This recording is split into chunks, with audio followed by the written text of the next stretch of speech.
Assalamualaikum warahmatullahi wabarakatuh. Perkenalkan, nama saya Aulia Dwisa Putri, NIM 190512140008 dari Prodi Sistem Informasi kelas 2019A. Nah, pada kali ini saya akan menjelaskan lebih lanjut tentang Business to Employee atau B2E. Nah, yang pertama pengertian dari B2E yaitu layanan yang disediakan oleh sebuah perusahaan atau instansi untuk karyawannya yang dapat mempermudah urusan karyawan tersebut dengan perusahaan, seperti melibatkan penjualan produk dan layanan di dalam perusahaan, periklanan pada karyawan melalui aplikasi dalam perusahaan. Nah, kemudian penerapan B2E ini juga dapat mengacu pada penyebaran informasi dan layanan bermanfaat di antara karyawan untuk mendorong pertumbuhan perusahaan secara keseluruhan. Kemudian bentuk umum dari B2E. Nah, yang pertama itu untuk sebagian besar berkaitan dengan fungsi sumber daya manusia atau SDM-nya, seperti menawarkan banyak peluang dan informasi pada karyawan. Kemudian pembaruan mengenai kemungkinan perawatan kesehatan, penggajian, dan jenis kompensasi lainnya. Kemudian juga termasuk jenis pelatihan perusahaan online.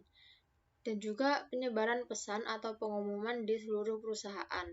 Kemudian bentuk umum yang kedua yaitu mencakup jenis manfaat karyawan yang lebih luas, seperti reservasi perjalanan, kompensasi untuk jenis pengeluaran karyawan tertentu, layanan kredit, dan manajemen asuransi.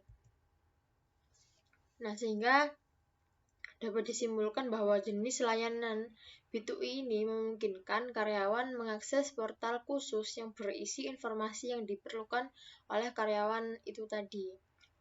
Nah, dari informasi yang dapat dari layanan B2E itu juga dapat mencakup data, operasi data mining, dan pencarian tertentu yang hanya tersedia untuk karyawan tertentu juga. Kemudian keuntungan dari menggunakan B2E. Yang pertama itu dapat meningkatkan efisiensi dan kemampuan karyawan secara keseluruhan untuk berkolaborasi tentunya antar karyawan. Kemudian yang kedua, dapat meningkatkan keloyalan dan kepuasan di antara tenaga kerja atau karyawan. Kemudian yang ketiga yaitu karyawan dapat mengelola pilihan perawatan kesehatan, pengeksplorasi jenis asuransi lain yang ditawarkan perusahaan, dan dapat mengajukan biaya kompensasi. Kemudian ini ada contoh penerapan B2E pada Fakultas Ekonomi Universitas Negeri Surabaya. Nah, untuk yang pertama ini ada Sisemar, yaitu Sistem Informasi Sidang dan Seminar. Nah, pada website ini, mahasiswa Fakultas Ekonomi Universitas Negeri Surabaya dapat melakukan pengajuan SK penguji skripsi secara online, hanya dengan memasukkan username, password, dan kode unik yang tertera. Nah, kemudian pengajuan surat tersebut akan diproses oleh pihak fakultas. Kemudian, contoh yang kedua, sama pada Fakultas Ekonomi Universitas Negeri Surabaya juga, ini ada Sisupar, yaitu Sistem Informasi Surat Perizinan.